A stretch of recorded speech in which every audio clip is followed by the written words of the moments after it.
नमस्कार, the solution परिवार match कर पार्टी आप सभी भाई बहनों का रोज की तरह जी स्वागत करता हूं। उम्मीद के साथ कि ठीक होंगे, पढ़ाई लिखाई भी बेहतर तरीके से सबकी चल रही होगी।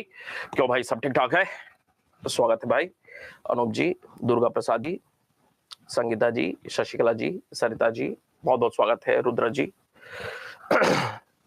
कल पिछले क्लास में जितना कुछ हम लोगों ने पढ़ा हुआ था, समझने का प्रयास किया हुआ था, पहले तो मुझे ये बताएं, क्या बातें बिल्कुल आसानी से समझ में आ गई हैं? क्या वो सारी बातें बिल्कुल दिमाग में बनी हुई हैं? एक बार स्पष्ट कर दे तो फिर हम लोग बात को आगे बढ़ा ले जाएं।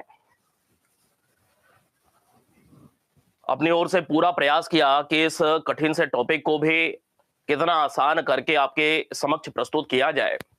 और क्लास खत्म होने के बाद जब मैं बैठा, सोचा, तो मुझे अच्छा लगा कि चीजों को ठीक तरीके से प्रेजेंट कर दिया गया मेरे द्वारा, और कोई भी ऐसा मुश्किल नहीं होना चाहिए आपको कि आपको समझने में दिक्कत आई हो, ऐसा मेरा मानना है। क्या वास्तव में आपको भी बहुत आसानी से समझ में आ गया? अगर मुझे वैसे लग रहा है तो निश्चित रूप से आपके लिए भी यह कठिन सा टॉपिक अब निश्चित रूप से बहुत आसान प्रतीत हो रहा होगा। आपको बताया हुआ था कि इस टॉपिक के अंतर्गत हम लोग को वास्तव में पढ़ना क्या होता है। कभी भी इस बात को ध्यान में रखें कि किसी भी टॉपिक को, किसी भी विषय को जब हम लोग अध्ययन करते हैं ना, तो इस बात का विशेष रूप से ध्यान रखना चाहिए कि कोई विषय का अध्ययन हमें किन मुद्दों पर करना है। सबसे पहले तो यह आपको जानना जरूरी होता है, अर्थात टॉपिक्स का जानना जरूरी है। और जब टॉपिक्स के विषय में हमें जानकारी मिल चुकी है, तो प्रत्येक टॉपिक के अंतर्गत कौन कौन से उपखंड बनते हैं उसके विषय में अगर हमें जानकारी हो तो चीजें बहुत आसान हो जाती हैं। आप सोचे कि अगर आपको यह बता दिया गया कि भाई महापाषाण संस्कृति में यह कुल 5 सब टॉपिक निकल करके आते हैं, ये कुल 6 सब टॉपिक निकल करके आते हैं, और इन्हीं के विषय में हमें पक्के से जानकारी करनी है। अगर वह 5 टॉपिक आपके दिमाग में हो और आप बिल्कुल शून्य वाली स्थिति हो, दिमाग में कुछ भी ध्यान में नहीं आ रहा है, समझिएगा मेरी बात को, भविष्य में बहुत काम आएगा। जब तक सरकारी सेवा में रहेंगे तब तक ये सारी बातें काम में आएंगी।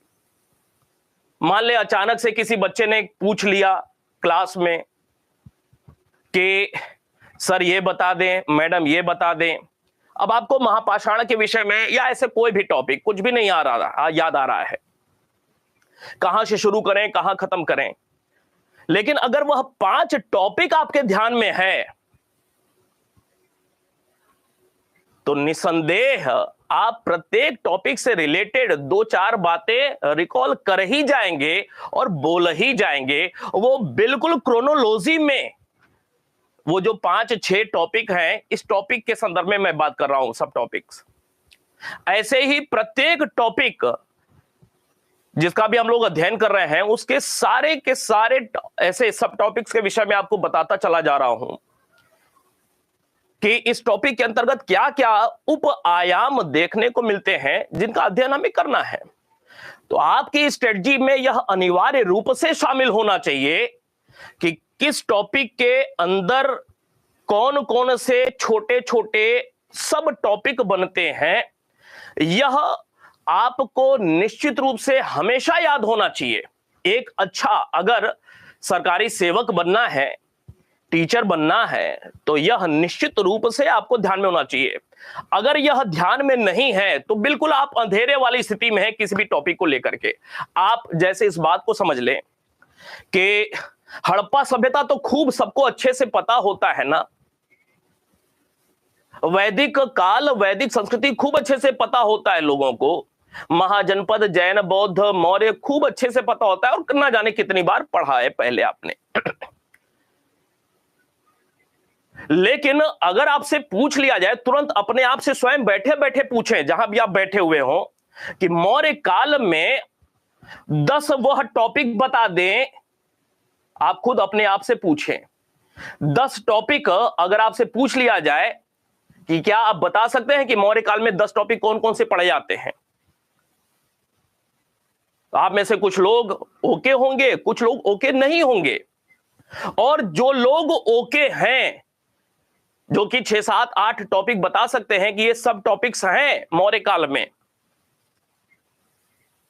तो वो कुछ न कुछ उन सब टॉपिक्स के विषय में जो अंदर की बातें हैं ना, पॉइंट्स है ना, 2-4 वो अपने आप से दिमाग में आ जाएगा। अर्थात बड़े मुद्दे अगर जानकारी में हो, दिमाग में हो, तो उसके अंदर वाले छोटे मुद्दे ज्यादा होते हैं, बड़े मुद्दे कम होते हैं। अशोक का अभिलेख एक बड़ा मुद्दा है, और उस अशोक के अभिलेख में दीर्घ शिलालेख, लघु शिलालेख, फिर उसके बाद स्तंभ लेख, छोटे छोटे बहुत सारे मुद्दे।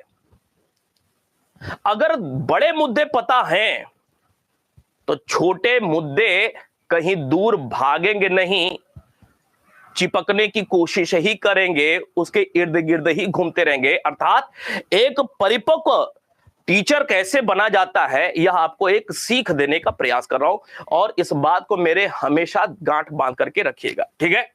हाँ भाई दुर्गा जी, ठीक है, ये भविष्य में बहुत काम आएगा। महापाषाण संस्कृति की कल हम लोग जो बात कर रहे थे, तो महापाषाण संस्कृति में आपको बताया कि आमतौर पे लोग यह समझते हैं कि महापाषाण संस्कृति का संबंध सिर्फ दक्षिण भारत से है, लेकिन अब तो आप इतना तो स्पष्ट कर ही चुके हैं कि महापाषाण संस्कृति का संबंध सिर्फ दक्षिण भारत से नहीं है। महापाषाण संस्कृति का मतलब क्या है? शवाधान की एक व्यवस्था, यही है ना। महापाषाण का मतलब क्या है? शवाधान की एक व्यवस्था, जिसमें पत्थरों का, बड़े पत्थर का प्रयोग किया जा रहा है। यही है महापाषाण संस्कृति का मतलब। और ऐसी व्यवस्था दक्षिण भारत में देखने को मिलती है। आमतौर पे लोग यही जानते समझते हैं कि महापाषाण संस्कृति का मतलब दक्षिण भारत से ही, लेकिन ऐसा नहीं है। दक्षिण भारत के संदर्भ में महापाषाण संस्कृति का विशेष महत्व है। विशेष महत्व शब्द याद रखना है, लेकिन सिर्फ और सिर्फ दक्षिण भारत के संदर्भ में ही महत्व नहीं है, क्योंकि जम्मू कश्मीर से भी महापाषाण कब्र प्राप्त हो रहा है, उत्तराखंड से भी प्राप्त हो रहा है। जब कल वाली क्लास हम लोग करेंगे ना, जब कल आएगा, जब कल हम लोग पढ़ेंगे ना, तो जम्मू कश्मीर, उत्तराखंड, राजस्थान, उत्तर प्रदेश में, मध्य प्रदेश में किस किस प्रकार के महापाषाण कब्रों के साक्ष्य मिले हैं, उसकी भी जानकारी आपको मिलेगी। तो सिर्फ दक्षिण भारत से संबंधित नहीं है, भारत के अन्य अन्य राज्यों, क्षेत्रों से जुड़ा हुआ है महापाषाण संस्कृति। अर्थात महापाषाण कब्र, शवाधान की वह व्यवस्था। लेकिन आपको कॉन्सेप्ट के रूप में यह बात स्पष्ट किया हुआ था कि पूर्वी भारत से, याद रखना है, पूर्वी भारत कहने का मतलब बिहार, झारखंड, उड़ीसा, बंगाल या नॉर्थ ईस्ट, वहां से महापाषाण संस्कृति के साक्ष्य नहीं प्राप्त हुए। ठीक है, उत्तर भारत से प्राप्त हो रहे हैं, पश्चिम भारत से प्राप्त हो रहे हैं, मध्य भारत से प्राप्त हो रहे हैं, दक्षिण भारत से, पूर्वी भारत से नहीं। एक और महत्वपूर्ण बात बताया था, क्योंकि उत्तर भारत में नवपाषाण काल का समय आपको याद होगा कि दक्षिण भारत की तुलना में उत्तर भारत में नवपाषाण का समय थोड़ा पहले है। दक्षिण भारत में नवपाषाण काल का समय थोड़ा सा बाद में है। नवपाषाण काल का समय बाद का है का मतलब क्या है? मतलब यह कि नवपाषाण काल की जो विशेषताएं थीं, वह विशेषताएं 5000 6000 ईसा पूर्व में, 4000 ईसा पूर्व में उत्तर भारत में देखने को मिल जा रही हैं। लेकिन वही सारी व्यवस्थाएं, नवपाषाण काल की एक सबसे प्रमुख विशेषता क्या है? नवपाषाण काल की एक सबसे प्रमुख जो विशेषता है, वह पॉलिशदार औजार, यही है ना भाई, पॉलिश किए हुए। वो जो विशेषता है उत्तर भारत में 5000 ईसा पूर्व 4000 ईसा पूर्व में मिल जा रही है, लेकिन वही विशेषता दक्षिण भारत में जब कार्बन 14 हुआ तो पता चला कि यह 3000 ईसा पूर्व का है, 2000 ईसा पूर्व का है, 1000 ईसा पूर्व का है। अर्थात दक्षिण भारत में नवपाषाण थोड़ा सा बाद में, नवपाषाण काल के बाद ही ताम्रपाषाण आता है उत्तर भारत में। नहीं, ताम्रपाषाण में धातु भी आ गया, तांबा भी। पहले पत्थर के औजार, फिर पत्थर के साथ साथ धातु में पहला धातु तांबा, ताम्रपाषाण हो गया। नवपाषाण उत्तर भारत में, नवपाषाण काल के बाद ताम्रपाषाण, और ताम्रपाषाण काल के बाद महापाषाण, और महापाषाण काल के बाद लौह काल की शुरुआत हो रही है उत्तर भारत में। यह क्रोनोलॉजी याद रखना है। दक्षिण भारत में नवपाषाण, ताम्रपाषाण, गुत्थम गुत्थी आपस में है, लगभग एक ही समय काल के हैं। 2000 ईसा पूर्व, 3000 ईसा पूर्व, 1000 ईसा पूर्व। नहीं, दक्षिण भारत में 4000 ईसा पूर्व का भी साक्ष्य मिल रहा है, शुरुआती साक्ष्य नवपाषाण काल का, और अंतिम जो साक्ष्य मिल रहा है लगभग 1000 ईसा पूर्व का मिल रहा है। ताम्रपाषाण काल की शुरुआत दक्षिण भारत में मोटे तौर पे 2500 3000 ईसा पूर्व के आसपास, 1000 ईसा पूर्व तक उसका भी साक्ष्य मिला है, तब तक लोहा भी मिल गया। अर्थात दक्षिण भारत में नवपाषाण ताम्रपाषाण आपस में घुले मिले हैं। ठीक है, लगभग एक ही समय काल के हैं, एक ही समय काल के। हालांकि नवपाषाण थोड़ा सा पहले 4000 से शुरुआत हो रही है, लेकिन ताम्रपाषाण की शुरुआत 4000 से नहीं हो रही है बल्कि 3000 से हो रही है। लेकिन नवपाषाण सिर्फ 4000 ईसा पूर्व तक तो है नहीं ना, 4000 से लेकर के 1000 ईसा पूर्व तक नवपाषाण, 4000 से लेकर के 1000 ईसा पूर्व तक दक्षिण भारत की बात हो रही है। 4000 से लेकर के 1000 ईसा पूर्व तक क्या है? नवपाषाण, नवपाषाण काल। और यहीं पे लगभग 2500 ईसा पूर्व आया, और यहां से ताम्रपाषाण वाली विशेषताएं भी मिलने लगती हैं दक्षिण भारत में। तो हो गया ना गुत्थम गुत्थी, बात स्पष्ट हो रही है आसानी से ना। और थोड़ा सा और आगे बढ़े तो 1100 1200 ईसा पूर्व आते आते लोहे की वस्तुएं भी मिलने लगी, लोहे की वस्तुएं मिलने लगी। और हमें पता है कि दक्षिण भारत में महापाषाण कल्चर जो है, महापाषाण संस्कृति अनिवार्य रूप से लोहे से जुड़ा हुआ है, क्योंकि महापाषाण संस्कृति वाले स्थलों से लोहे के उपकरण भी कब्रों से प्राप्त हो रहे हैं, कब्र से। तो इसका मतलब कि यहीं कहीं इसी फेज में महापाषाण संस्कृति का भी साक्ष्य मिलता है। लेकिन ये जो हमने देखा नवपाषाण काल 4000 से लेकर के 1000 तक, ताम्रपाषाण बीच में ही यहीं से शुरू हो जा रहा है और ये भी चल रहा है। इसी में लोहे की भी साक्ष्य मिल गए, ये चल रहा है। यही कह रहा है गुत्थम गुत्थी है। 4000 से 1000 ईसा पूर्व का ये जो समय काल है दक्षिण भारत में ना, ये चारों फेज जो हैं संस्कृति के, अलग अलग संस्कृति वाले, ये आपस में घुले मिले हुए हैं। लेकिन उत्तर भारत में नवपाषाण बिल्कुल एक अलग फेज है, वह समाप्त हो रहा है तो ताम्रपाषाण वाला फेज शुरू हो रहा है। गुत्थम गुत्थी नहीं है उत्तर भारत में, और ताम्रपाषाण खत्म हो रहा है तो फिर महापाषाण वाला लेयर मिल रहा है, और महापाषाण जब खत्म हो रहा है तब लोहा मिल रहा है 1000 ईसा पूर्व में। अर्थात आपको कल बताया था कि महापाषाण संस्कृतियां जो हैं वह समकालीन नहीं है, अर्थात उत्तर की हो, दक्षिण की हो, या दक्षिण में ही सारे के सारे जो स्थल हैं महापाषाण वाले, सब एक ही समय काल के नहीं हैं। कोई 100-200 वर्ष पहले का है, कोई 100-200-300 वर्ष बाद का है।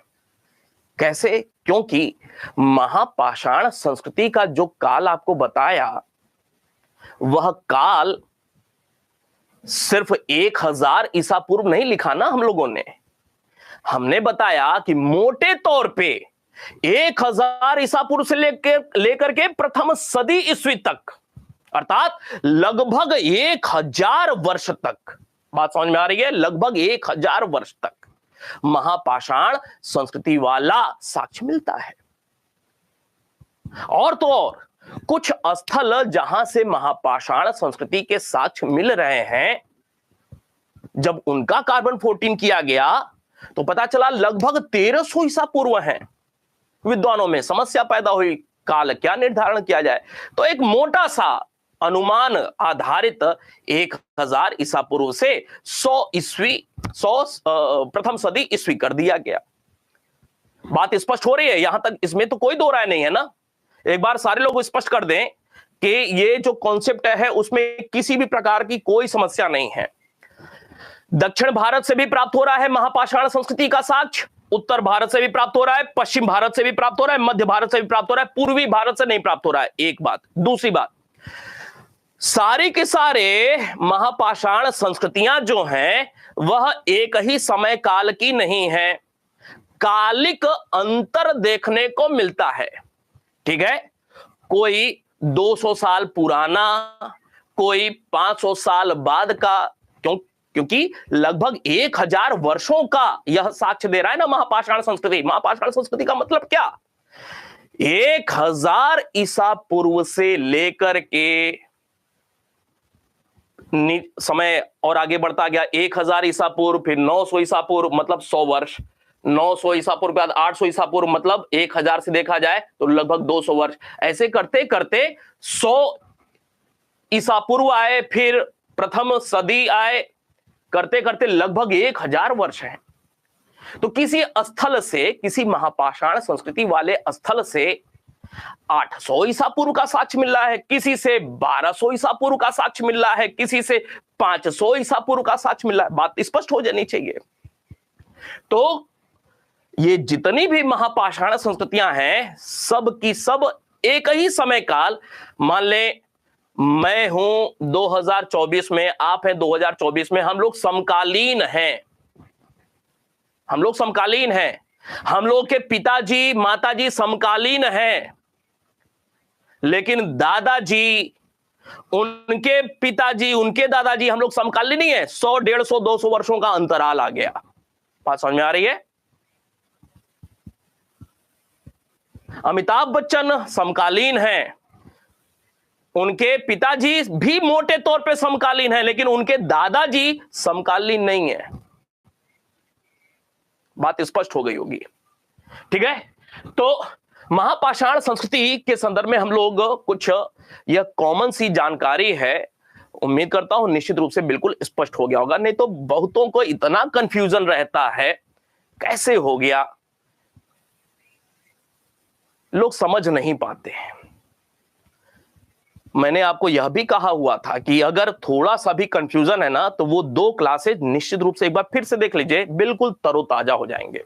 मेरे साथ पढ़ने का मतलब है ना कि एक एक चीज, मैं परिपक्वता में विश्वास करता हूं, मेरा स्वभाव बचपन से परिपक्वता वाला है।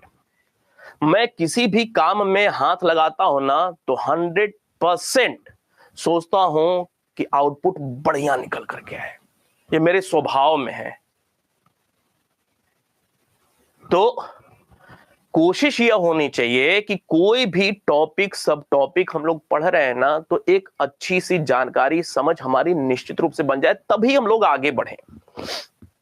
क्योंकि प्रश्न का उत्तर जब नहीं पता है, कभी देखा सुना नहीं होता है ना, तब अगर गलती करते हैं ना, तब अफसोस उतना नहीं होता है।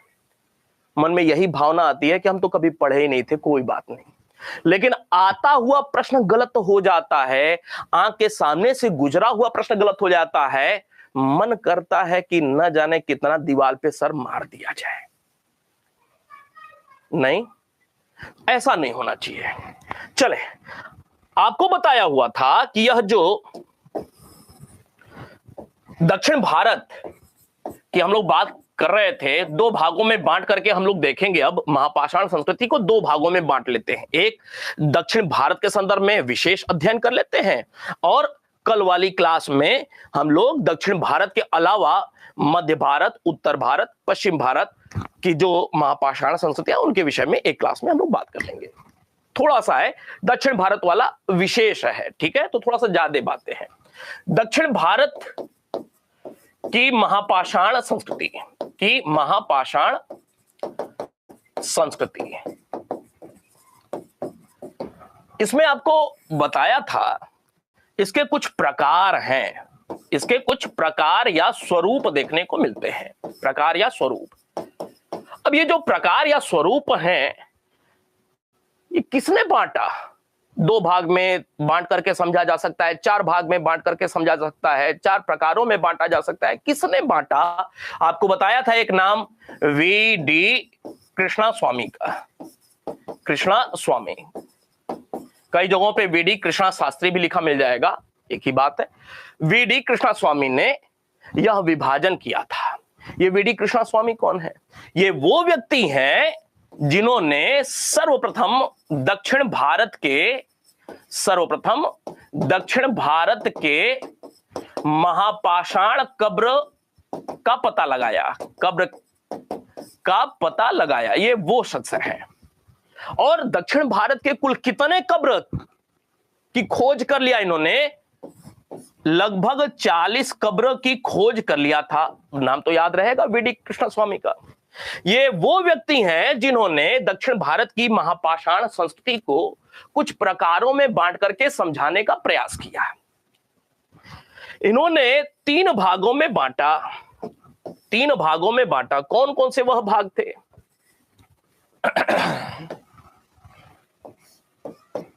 पहला जो भाग है वह कक्ष युक्त, दूसरा जो है वह है कक्ष विहीन। अब ये ध्यान में रखना पड़ेगा, परीक्षा में महत्वपूर्ण होगा ये। कक्ष विहीन। और एक तीसरा स्मारक रूप में, स्मारक रूप में। कक्ष युक्त कब्र या महापाषाण, कक्ष विहीन कब्र या महापाषाण। और स्मारक रूप में का मतलब गुफा, मतलब कब्र नहीं है, कब्र नहीं है, ताबूत टाइप वाला कब्र नहीं है। एक गुफा की संरचना तराश करके गुफा बना दिया जा रहा है और गुफा के अंदर शवाधान के साक्ष्य मिल रहे हैं। तो स्मारक हो गया, गुफा के रूप में वह शवाधान की प्रक्रिया है, स्मारक के रूप में वह गुफा हो गया, जिसे तड़ी गुफा कहा जाता है, तड़ी गुफा। और ध्यान में रखना है कि ये जो तीसरा वाला प्रकार है ना मेरे भाई बहन, ये तीसरा वाला प्रकार जो है ये सिर्फ और सिर्फ केरल से प्राप्त हुआ है। याद रहेगी बात, सिर्फ केरल से प्राप्त हुआ है। क्लियर है मेरे भाई? सिर्फ और सिर्फ ये जो तीसरा वाला भाग है ना, तीसरा प्रकार, ये सिर्फ केरल से प्राप्त हुआ है। अर्थात कर्नाटक से नहीं, आंध्र प्रदेश से नहीं, तेलंगाना से नहीं, तमिलनाडु से नहीं, सिर्फ केरल से। यह स्मारक वाला, ठीक है। अब इस पे आते हैं। ये जो कक्ष युक्त है, कक्ष युक्त, इसको समझने की जरूरत है। कक्ष युक्त कब्र, कक्ष युक्त कब्र कहने का मतलब क्या है? कक्ष युक्त कब्र का मतलब है, इसको ऐसे समझें,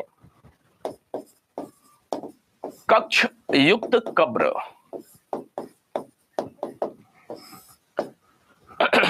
मतलब कक्ष युक्त कब्र में इसको भी दो भागों में बांटा जा सकता है। एक जमीन के ऊपर, जमीन के ऊपर, और दूसरा जमीन के नीचे, जमीन के नीचे। कक्ष बनाना है, रूम जैसा आकार देना है। वह रूम जैसा आकार ऊपर भी हो सकता है, जमीन के अंदर भी हो सकता है।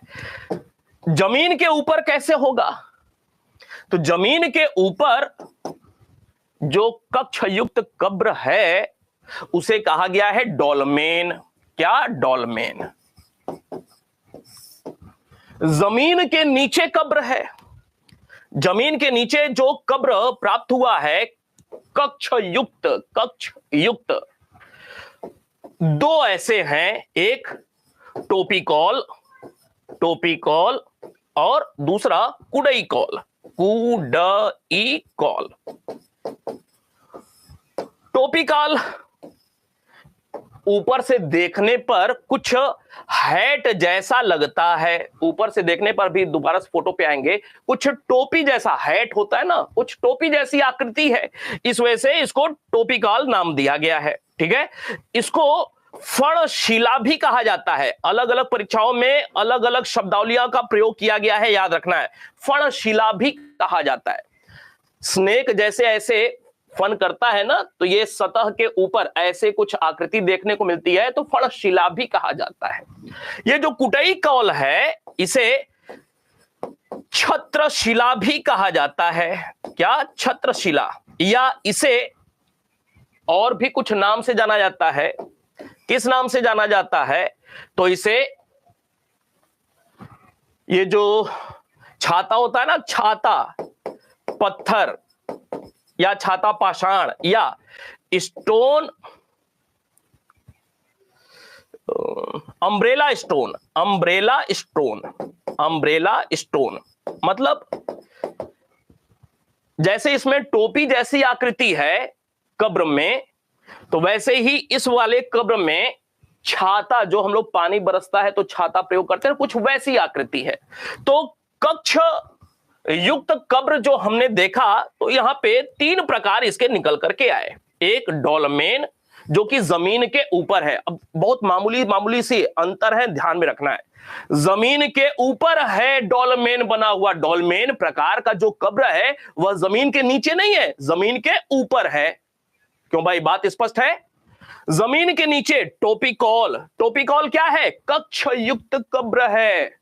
अब अगर ध्यान में नहीं रहा तो टोपिकॉल जमीन के अंदर वाला कब्र है कि जमीन के ऊपर वाला? एक बात। टोपिकॉल कक्ष विहीन कब्र है कि कक्ष युक्त कब्र है? नहीं। तो ये दो बातें विशेष रूप से सबके बारे में जानना है आपको। कुडईकॉल, ठीक है, अलग अलग नाम से जाना जाता है, वो आपको बताया। अब कक्ष युक्त कब्र का मतलब क्या है? कक्ष युक्त कब्र में एक कमरे जैसी आकृति, रूम जैसी आकृति, यह हो गया कक्ष। अब अगर जमीन के ऊपर है तो वह डोलमेन कहा जाएगा, और जमीन के नीचे है तो टोपिकॉल। अगर टोपी जैसी आकृति पत्थर लगा करके बनाई जा रही है तो टोपिकॉल, और अगर छाते जैसी आकृति बन रही है तो वह कुडईकॉल के नाम से जाना जाएगा। समझिए क्या है। जमीन के ऊपर क्या है? मान लें यह जमीन है, यह जमीन है, सरफेस है, और इस सरफेस के ऊपर डोलमेन, जमीन के ऊपर क्या होगा, कैसे बनेगा यह कक्ष युक्त कब्र? कैसे बनेगा? तो एक कक्ष बनेगा। कैसे कक्ष बनेगा? एक पत्थर खड़ा किया, दूसरा पत्थर खड़ा किया। अब इसके ऊपर कुछ रखेंगे तो ये इधर उधर डिसबैलेंस होकर के गिर सकता है। ठीक है, गिर सकता है। तो इसको सहारा देने के लिए एक और पत्थर लगाया, एक और पत्थर लगाया। ठीक है, 4 पत्थर लगा दिए। अब इसके ऊपर एक ऐसे, किस आकार का? आयताकार एक पत्थर लगा दिया। अब ये 4 पत्थर हैं, ये 4 खड़े खड़े ऐसे स्तंभ हैं पत्थर के। अब ये डिसबैलेंस नहीं होगा, स्थिर है। ठीक है, ये 4 पत्थर क्यों लगाए जा रहे हैं? स्थिरता प्रदान करने के लिए। बात तो स्पष्ट है ना? 4 पत्थर क्यों लगाए जा रहे हैं? अगर 2 पत्थर से काम हो जाता, डिसबैलेंस नहीं होता, गिरता नहीं, तो हमें 4 की जरूरत ही नहीं पड़ती। ठीक है, तो 4 या 4 से अधिक भी देखने को मिलते हैं। यह ध्यान में रखिएगा, यह अनिवार्य नहीं है कि 2 ही रहेगा, यह अनिवार्य नहीं है कि 4 ही पत्थर लगेगा, यह अनिवार्य नहीं है कि 4 से अधिक ही लगेगा, नहीं। बस स्थिरता प्रदान करने के लिए 2 हो जाए, 4 हो जाए, जितने में स्थिर हो जा रहा है बस उतना प्रयोग करना है, ठीक है, अनिवार्यता नहीं है। लेकिन अधिकांशतः 4 ही देखने को मिले हैं, ठीक है। अब ये जो एक पाषाण स्तंभ है ना, इसको किस नाम से जाना जाता है? आर्थोस्टेट कहा जाता है। क्या? आर्थोस्टेट। याद रहेगा आर्थोस्टेट क्या होता है? महापाषाण कब्रों में आर्थोस्टेट क्या होता है? तो आर्थोस्टेट वह पाषाण स्तंभ होते हैं, नहीं, कब्र के चारों ओर खड़े पाषाण स्तंभ होते हैं आर्थोस्टेट, ठीक है। और इसके ऊपर यह एक स्लैब है, एक स्लैब लगा दिया, पत्थर का स्लैब, पत्थर का। कैसा आकार है? आयताकार है। कैसा आकार है? आयताकार, गोलाकार नहीं, आयताकार है। ये कैसा बन गया? इस पे आप रख करके कुछ पढ़ भी सकते हैं, लेकिन नीचे समाधान है तो हिम्मत तो होगी नहीं, डर लगेगा तो पढ़ाई नहीं करेंगे। लेकिन आकार कैसा? पत्थर की मेज, पत्थर की मेज। तो डोलमेन का एक मतलब निकल करके आता है पत्थर की मेज। एक प्रश्न अपने आप में यह भी पूछा हुआ बहुत वर्ष पहले की बात है, ठीक है। डोलमेन का शाब्दिक अर्थ क्या होता है? पत्थर की मेज, ठीक है। अब समझिए, ये जमीन के ऊपर कब्र है, डोलमेन जमीन के ऊपर है, ये सतह था, ये आपको बता दिया, स्लैब पत्थर का। ये जो स्लैब है इसे किस नाम से जाना जाता है? इस स्लैब को केपस्टोन के नाम से जाना जाता है। किस नाम से? केपस्टोन के नाम से जाना जाता है। तो 2 शब्दावली निकल करके आ गई हमारे सामने, एक आर्थोस्टेट और एक केपस्टोन। याद रहेगा हमेशा आर्थोस्टेट क्या है और केपस्टोन क्या है। क्यों भाई, क्लियर है बात?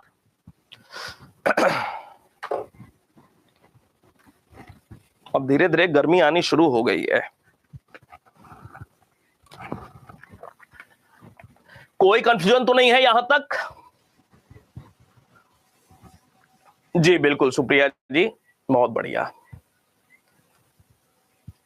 जी जी, छातादार लखीमपुर खीरी से बहुत बहुत स्वागत है मेरे भाई।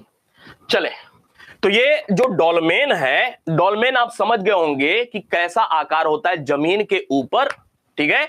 और यहां पे अवशेष हैं। अवशेष कहां पर हैं? यहां पर अवशेष। अभी जब विशेषता पे आएंगे ना, कम से कम 10-12 विशेषता मैं बताऊंगा, तो वहां पे यह भी बताएंगे अवशेष कैसे होते थे। ये जो शव के, पूरा शव लिटा नहीं दिया जाता था, पूरा शव लिटा नहीं दिया जाता था, बल्कि शव के अवशेष होते थे। शवों के अवशेष। शवाधान प्रक्रिया में जो कब्र के अंदर शव रखे जाते थे, वह शव संपूर्ण काया नहीं होती थी, अवशेष होते थे।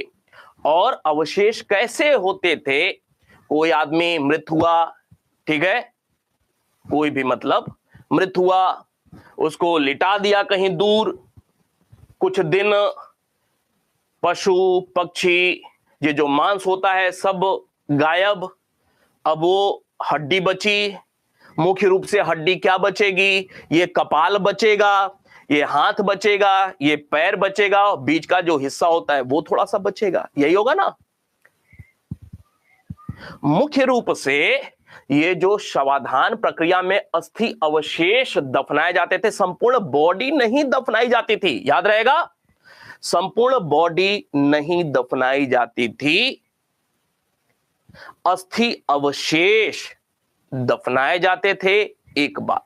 दूसरी बात, ये खंडित रूप में होते थे। यह प्रश्न पूछा हुआ है खंडित वाला। पूरा एक साथ हड्डी दफनाई नहीं जाती थी, खंडित रूप में, ये अलग, ये अलग, पैर अलग, खंडित रूप में। याद रहेगा। तो ये जो डोलमेन है उसकी स्थिति ऐसी होती थी। बात स्पष्ट है? एक बार में बताएं, आगे बढ़ जाएं। जी जी यशपाल जी, वैसा ही।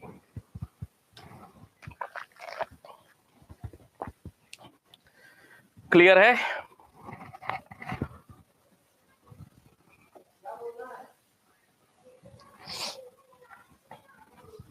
आगे बढ़ जाते हैं। डोलमेन, ये जमीन के ऊपर हो गया।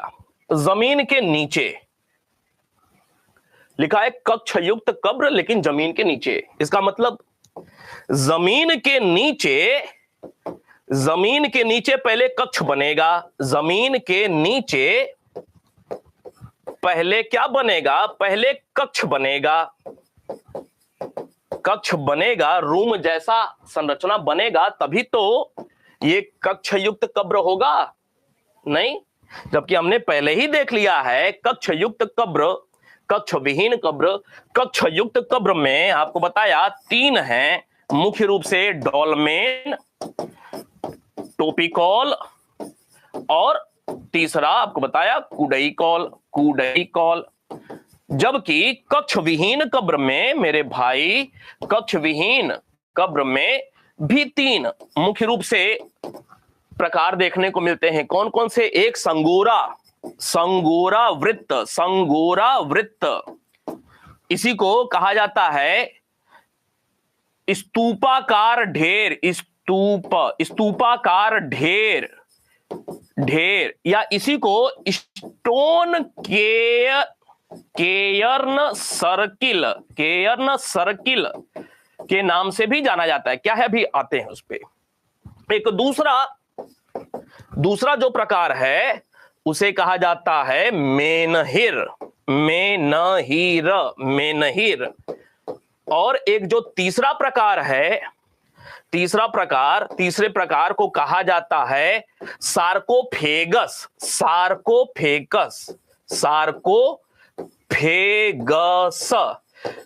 तो कक्ष युक्त कब्र में 3 प्रकार, कक्ष विहीन में संगोरा, मेनहिर और सार्कोफेगस।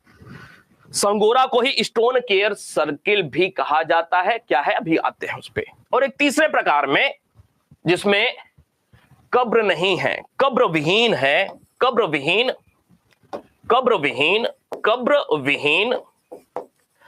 स्मारक रूप में, ठीक है, कब्र विहीन है, कब्र नहीं है, कब्र नहीं बना हुआ है। कब्र का मतलब क्या है? ताबूत। कब्र नहीं है, गुफा बनाया गया है।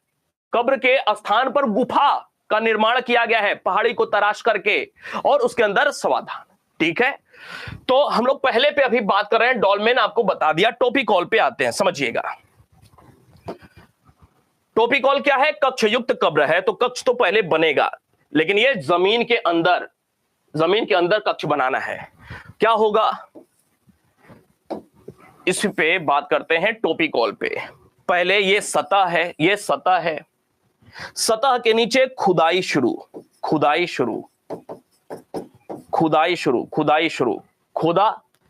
खोद करके इतनी मिट्टी निकाल दिया, मिट्टी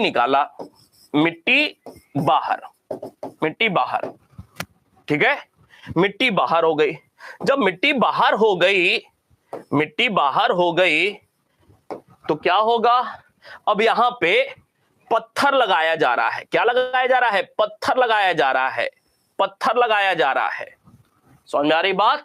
जैसे ऊपर हम लोग देख रहे हैं ना, वैसे ही नीचे भी एक कमरा बनाया जा रहा है, पत्थर लगा करके कमरा बनाया जा रहा है। और यहां पे एक बर्तन में, एक पात्र में अस्थि अवशेष रखा गया, पात्र में अस्थि अवशेष रखा गया।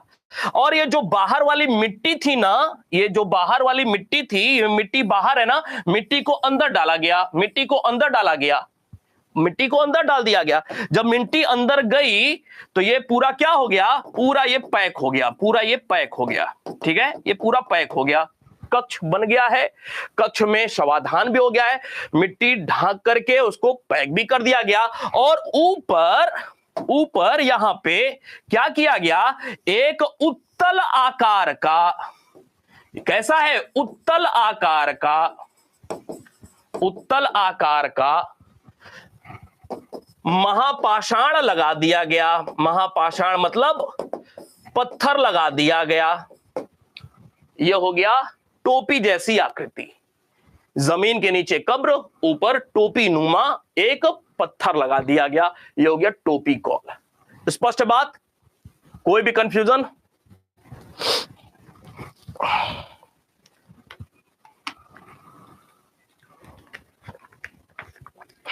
इसी प्रकार ये जो कुड़ई कॉल है, जिसे छाता पत्थर या अम्ब्रेला स्टोन कहा जाता है, इसमें क्या है? इसमें भी यही है, जमीन खोदा, जमीन के अंदर ये बना पात्र, इसमें अस्थि अवशेष खंडित अवस्था में, और ऊपर क्या किया गया? ऊपर ऊपर एक पत्थर, दो पत्थर, तीन पत्थर, चार पत्थर, ठीक है, ये चार पत्थर हो गए, और इसके ऊपर एक ऐसा पत्थर लगाया जा रहा है जिसकी आकृति कुछ ऐसी वाली है, छाता वाली, ठीक है। अब थोड़ा सा फोटो पे आते हैं, देखिएगा ये क्या है, ये क्या आकृति बन रही है? ये आकृति जो है ये डोलमेन है। क्या है? डोलमेन। जमीन के ऊपर एक, दो, तीन, चार, ये चार क्या है? ऑर्थोस्टेट है, आर्थोस्टेट है, स्तंभ है। और ये ऊपर ये जो है ये क्या है? केपस्टोन है। केपस्टोन नहीं, केपस्टोन का मतलब स्लैब, पत्थर का स्लैब।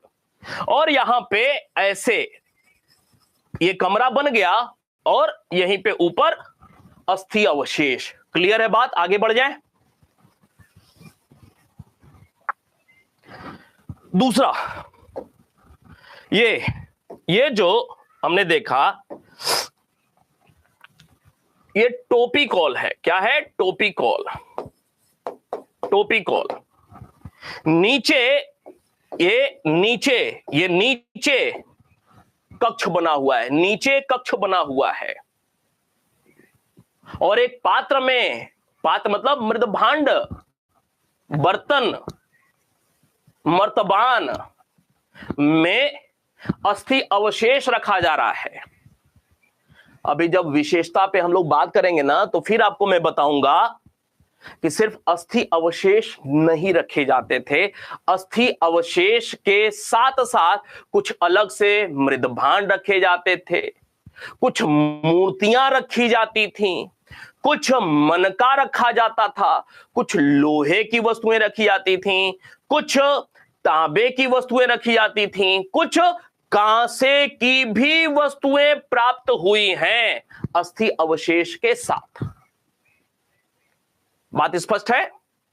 ये टोपी कॉल हो गया। फिर यहां पे देखा हमने, चार पत्थर लगाया, ये क्या है? ये आर्थोस्टेट, ये नीचे कक्ष है, कक्ष नीचे, जमीन के नीचे है, जमीन के नीचे कक्ष है। ऊपर एक क्या है? ये आर्थोस्टेट है। एक, दो, तीन, चार, ये कुल चार हैं, ठीक है। और ये ऊपर एक पत्थर लगा दिया गया, इस प्रकार से इसको डिजाइन किया गया। और ऊपर से ये क्या है? अर्ध वृत्ताकार कह लें, या इसको अर्ध उत्तल कह लें, अर्ध उत्तल कह लें। मतलब ये नीचे ये सपाट है और ऊपर जो है ऐसे है, छाता बन गया, ठीक है। ये हो गया अम्ब्रेला स्टोन। यहां तक कोई दिक्कत नहीं है, आसानी से समझ गए। आगे बढ़ जाए, चले। अब बात करते हैं इस पे, ये वाली बात हो गई। अब बात करते हैं इस पे संगोरा वृत्त। संगोरा वृत्त मतलब अब बात होगी हमारी कक्ष विहीन कब्र। मतलब इसमें रूम नहीं बनेगा, रूम नहीं बनाना है। क्या करना है? ये सतह है, गड्ढा खोदना है, गड्ढा खोदा गया, गड्ढा खोदा, ये गड्ढा खोदा, और गड्ढा खोदने के बाद ये रूम नहीं बनाया जा रहा है पत्थर लगा करके, सिर्फ जमीन खोद करके गड्ढा किया गया। एक पात्र, एक बर्तन, एक पात्र, और उस पात्र में अस्थि अवशेष, अस्थि अवशेष। ठीक वैसे ही जैसे टोपी कॉल में था, जैसे कुडई कॉल में था। लेकिन टोपी कॉल और कुडई काल में अंदर एक जैसी स्थिति है, अंदर एक जैसी स्थिति है, लेकिन वो कमरा बना करके है। टोपी काल कुडई काल में नीचे, जमीन के नीचे एक ही जैसी स्थिति है, लेकिन कमरा बना करके है नहीं। और ऊपर का डिजाइन में अंतर आ गया, टोपी और छाता अंतर आ गया। यहां पे कक्ष विहीन में 3 आपको बताया। सबसे पहले संगोरा वृत्त। यहां भी कक्ष विहीन कब्र में कक्ष नहीं बन रहा है, सिर्फ गड्ढा खोदा गया, एक बर्तन अस्थि अवशेष रखा गया, मिट्टी से ढक दिया गया, मिट्टी से ढक दिया गया। ठीक है, मिट्टी से ढक दिया गया। और इसके बाद अब असली खेल शुरू। क्या होगा? मिट्टी से ढक दिया गया, ये जमीन, जमीन के नीचे गड्ढा खोद करके अस्थि अवशेष को दफना दिया गया। अब क्या होगा? चारों ओर, ये जमीन के नीचे है, ये जमीन के ऊपर, ऊपर क्या होगा? चारों ओर, चारों ओर क्या होगा? पत्थर लगा दिया गया, पत्थर, चारों ओर पत्थर लगा दिया गया। बात समझ में आ रही है ना आसानी से? क्यों भाई? चारों ओर पत्थर लगाया गया। ये जमीन के नीचे है, जमीन के ऊपर चारों ओर पत्थर लगा दिया गया, चारों ओर पत्थर लगा। और ये जो पत्थर लगाया गया, इस चारों ओर के पत्थर को ये जिस आकार में लगाया गया, इसको कहा गया पिट सर्किल। क्या कहा गया? पिट सर्किल, पिट सर्किल, या इसी को कहा जाता है संगोरा वृत्त, संगोरा वृत्त। क्लियर है बात यहां तक? ओके करें।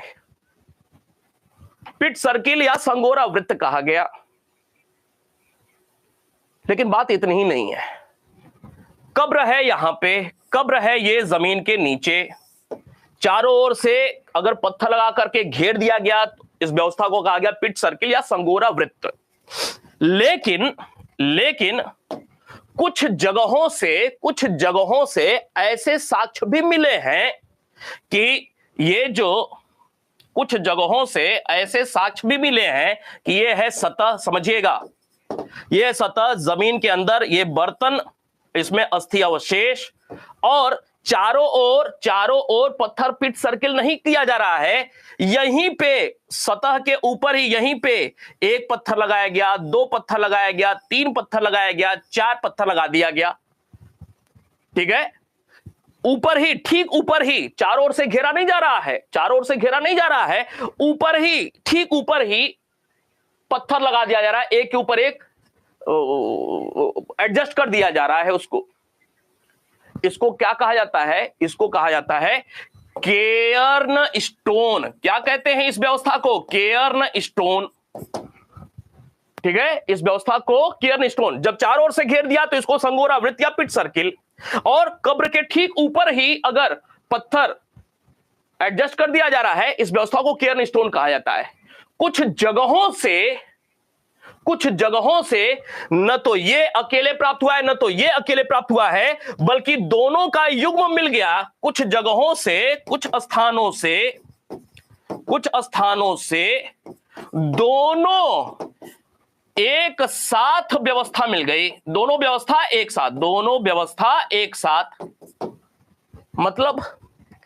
मतलब ये कि यह है सतह, ये है सतह, सतह के नीचे यह बर्तन, अस्थि अवशेष, चारों ओर से क्या किया गया? चारों ओर से पत्थर से घेर दिया गया। ठीक है, मतलब संगोरा वृत्त वाली व्यवस्था भी, संगोरा वृत्त के साथ साथ अर्थात पिट सर्किल के साथ साथ पिट सर्किल भी है, और ये भी है अर्थात केयर्न स्टोन भी है। तो इस वाली व्यवस्था जिसमें संगोरा वृत्त या पिट सर्किल भी है, केयर्न स्टोन भी है, इसको क्या कहा जाता है? तो इस वाली व्यवस्था को तीसरा नाम दिया गया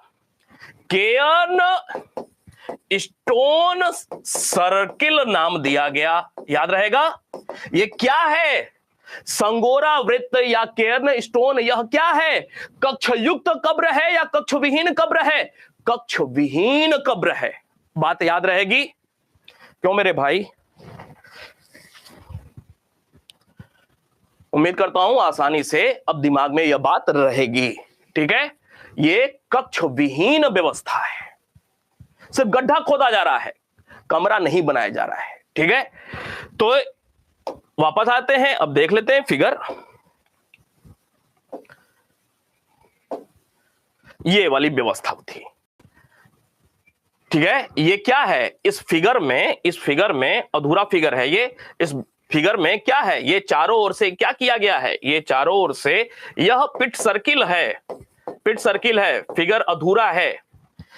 ये मान ले कब्र है, इसी के ऊपर अगर पत्थर लगा दिया जा रहा है तो ये क्या हो जा रहा है? ये केर्न स्टोन हो जा रहा है, और दोनों व्यवस्था है तो ये क्या हो जा रहा है? केर्न स्टोन सर्किल व्यवस्था। क्लियर होगी बात? अब वापस आते हैं, अब कक्ष विहीन वाले में दूसरा था मेनहिर। इस पे हमने बात कर लिया, कोई कंफ्यूजन तो नहीं है मेरे भाई? ये वाली बात हो गई, ये वाली बात हो गई, ये वाली बात हो गई, ये वाली बात हो गई। अब इस पे बात करते हैं, मेनहिर पे। मेनहिर पे बात करते हैं।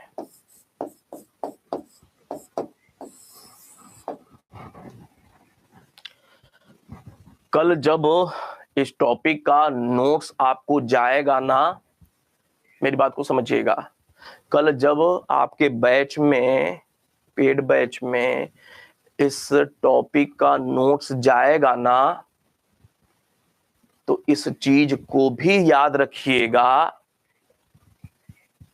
लिखा हुआ है वहां पे, मैं बता भी देता हूं कि पहले एक बात जो कि आपको याद रखना है, जैसे डोलमेन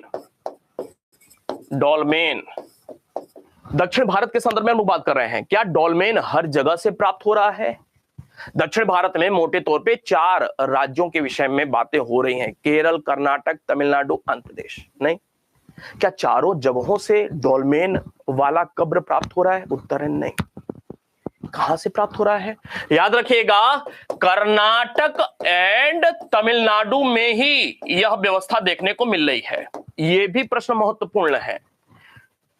क्या दक्षिण भारत के हर जगह से डोलमेन प्राप्त हो रहा है? हर जगह तो छोड़िए, हर प्रांत भी छोड़िए, सिर्फ 2 प्रांतों से, 4 में से 2 प्रांतों से। ठीक है, इसी प्रकार ये जो टोपी कॉल है, क्या टोपी कॉल वाला कब्र कर्नाटक तमिलनाडु से प्राप्त हो रहा है, केरल से प्राप्त हो रहा है, आंध्र प्रदेश पर? नहीं। कहां से प्राप्त हो रहा है? कर्नाटक और केरल से यह प्राप्त हो रहा है। ये याद करना पड़ेगा। ठीक है, इसी प्रकार ये जो कुडई कॉल था, कुडई काल वाली व्यवस्था, कॉमन सेंस लगाएंगे तो अब समझ में आ जाएगा क्या टिक करना है उत्तर। ये भी तमिलनाडु आंध्र प्रदेश से नहीं, ये भी व्यवस्था कर्नाटक और केरल में ही देखने को मिल रहा है। बात स्पष्ट हुई? अब आते हैं मेनहिर पे। अब मेनहिर क्या है, फिर यहां से आगे बढ़ेंगे। क्लियर है बात? एक बार ओके करें, फिर मैं आगे बढ़ूं। क्लियर होगी बात आसानी से, उम्मीद करता हूं।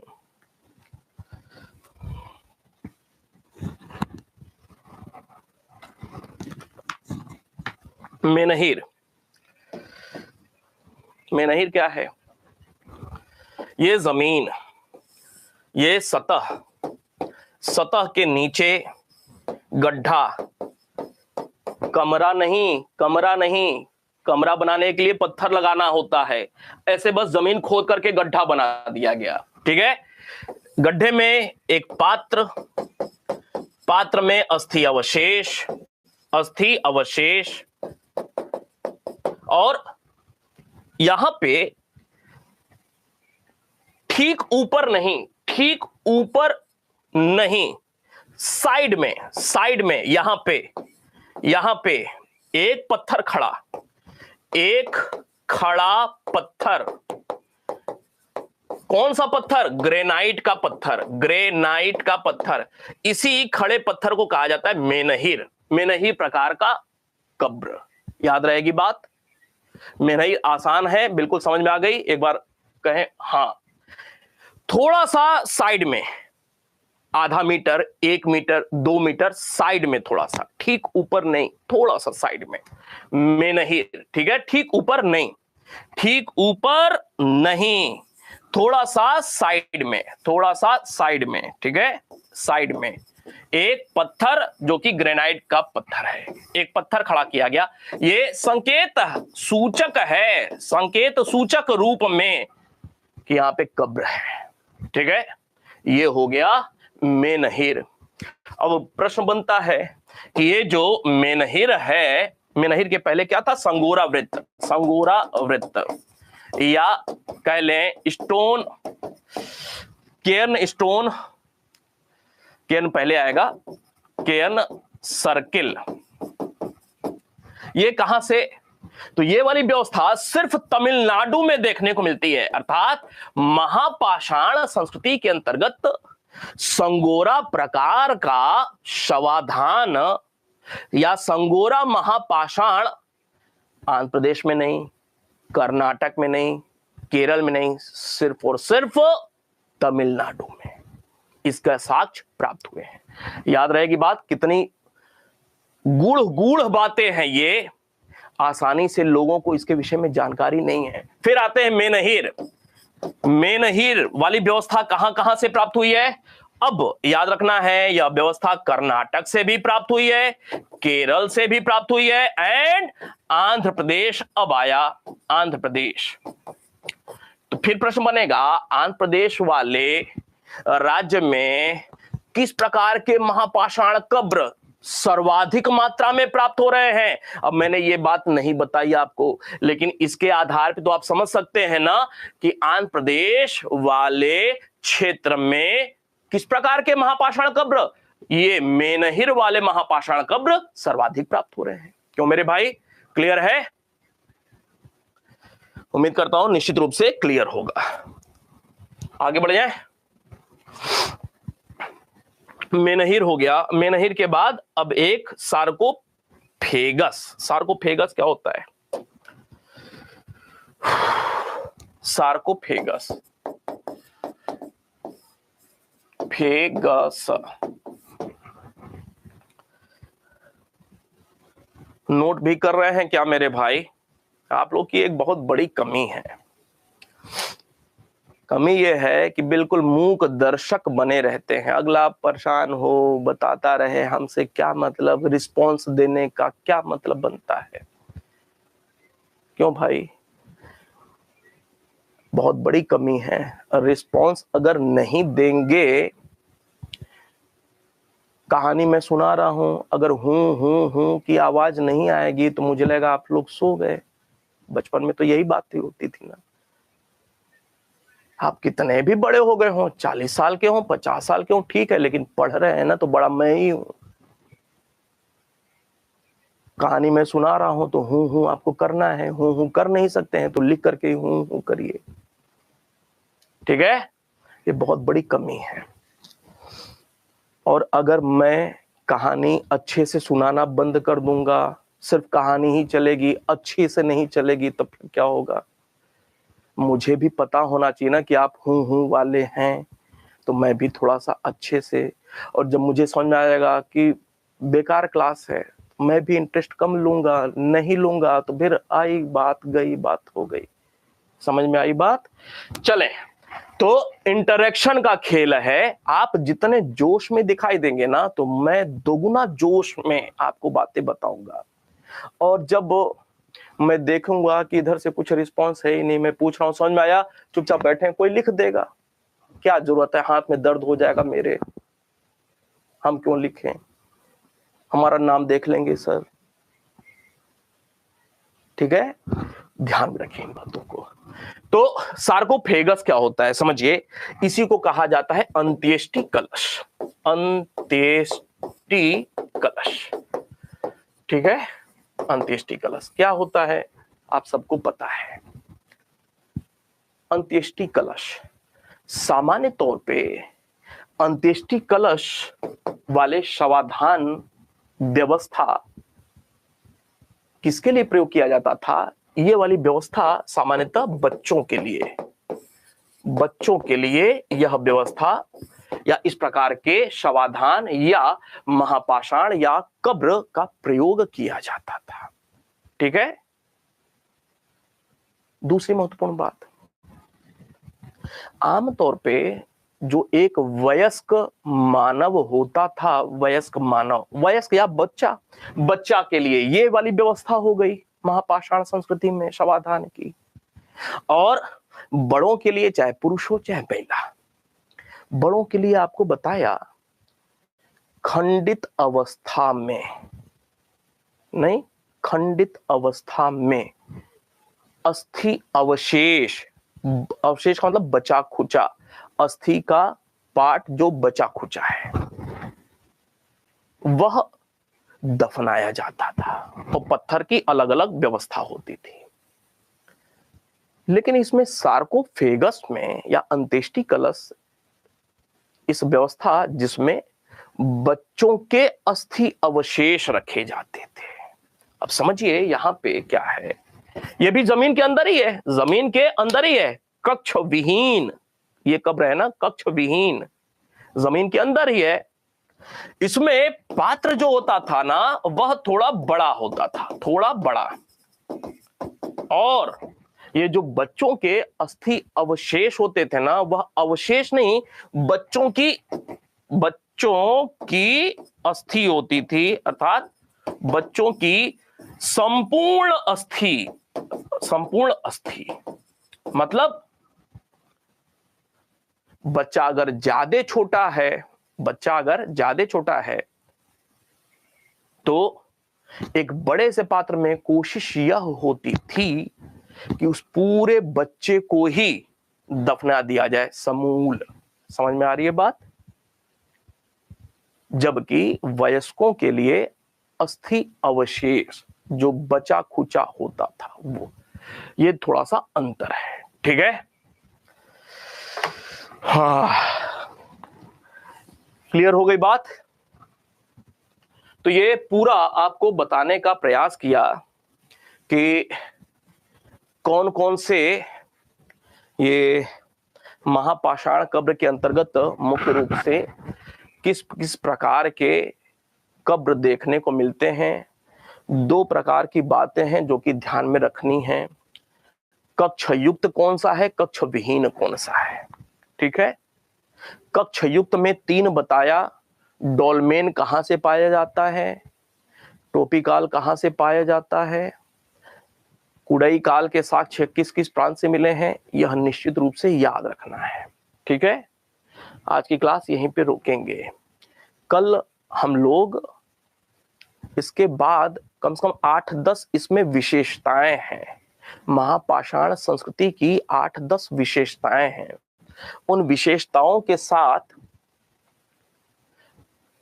उन विशेषताओं को बताएंगे और कर्नाटक में, केरल में, आंध्र प्रदेश में, तमिलनाडु में, महाराष्ट्र में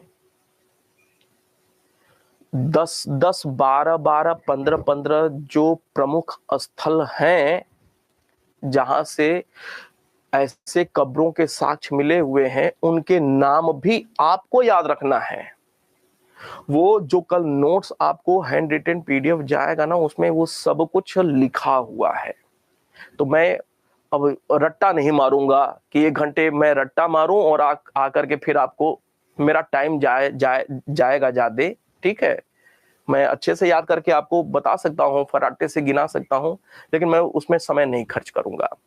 आपको पीडीएफ जो जाएगी उसमें तमिलनाडु के कौन कौन से प्रमुख स्थल हैं, कर्नाटक के कौन कौन से प्रमुख स्थल उसमें लिखा है, आप उसको याद करेंगे, पेपर आपको देना है। ठीक है।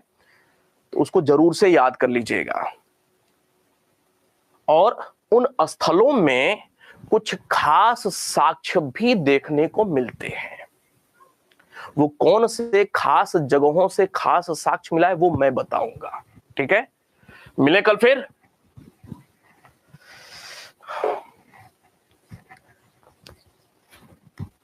कोई बात होगी कमेंट सेक्शन में लिखिएगा। हूं करने की आदत थोड़ी सी डालें। मिलते हैं कल फिर। धन्यवाद।